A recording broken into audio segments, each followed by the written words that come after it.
plug-in hybrid compact sedan. Punta lang tayo sa showroom. Dito sa BYD Pampanga. 2026 BYD Seal 5 DMI Essential. Yung price, 948,000 pesos. Maganda yung design ng front end. Mas simple siya ngayon. Nabawas yung pagka-futuristic appearance. Full LED yung headlamps with DRL. Wala nga lang fog light, pero may air vent naman na functional. Walang front camera. 16-inch alloy wheels. Naka-disc brake sa front and rear. Body color yung side mirror cover. Wala rin siyang NFC function. Walang camera. Wala ring blind spot monitor.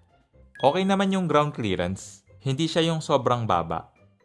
Body color yung door handle with smart entry button. Pero sa front passenger, wala. Check natin yung interior. Fabric seats. Manual seat adjustment sa driver. Same sa front passenger. Sa door panel, soft touch. Soft leather naman sa armrest. Power window switch, pero driver window lang yung automatic. Yung sa passenger, one touch down naman. Urethane steering wheel. Naka-electric power steering to, kaya magaan yung steering feel. Tilt and telescopic adjust tong steering column. Naka-column mounted electronic gear shifter. Maganda yung display ng meter cluster. Hindi lang ako sure, pero para na siyang OLED screen. Reflective nga lang, pero maganda naman yung display, kaya okay na rin. Push start ignition. Pagdating sa visibility, okay naman, sakto lang yung ride height. Hindi lang masyado kita yung hood, na normal lang naman para sa sedan. Hindi rin sobrang kapal ng A-pillar, kaya less blind spot. 10.1-inch infotainment screen. Mas lumiit ng konti yung screen compare sa previous model. Hindi na rin siya rotating screen. Walang volume knob, pero may volume control naman sa center console. Dual zone climate control. Walang wireless charging pad. May USB port na illuminated at 12-volt socket. Soft leather yung center armrest.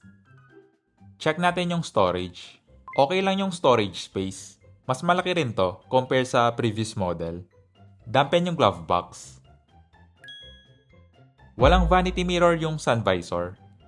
Pero sa front passenger, meron. Iset ko lang yung driver seat sa driving position ko. Check natin yung back seat. For reference lang, 5'7" yung height ko. Fabric seats. Sa door panel, soft touch.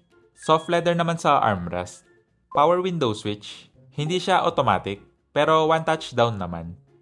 Nakaset na to sa driving position ko, yung legroom.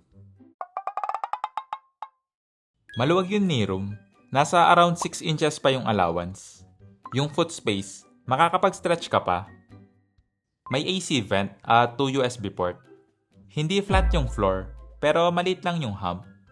Bitin nga lang yung foot space sa middle seat. Okay lang yung seating position, comfortable na rin. Hindi rin matigas yung upuan.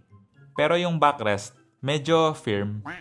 Yung headroom, nasa 4 to 5 inches pa yung space.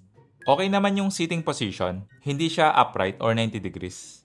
Check natin yung cargo space. Simple lang yung design ng rear end, modern and clean look. Full LED yung taillight with light bar.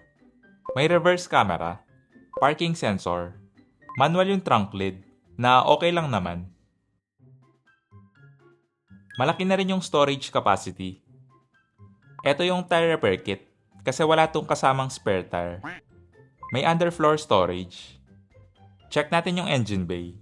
1.5 liter gasoline engine with electric motor. Based sa engine and motor spec, malakas na rin yung power output para sa ganitong compact sedan. Nasa 1,600 kilometers yung driving range kapag full tank at full charge yung battery. Hindi lang ako sure sa actual kung ganun din. Palike na lang and subscribe. Paalam.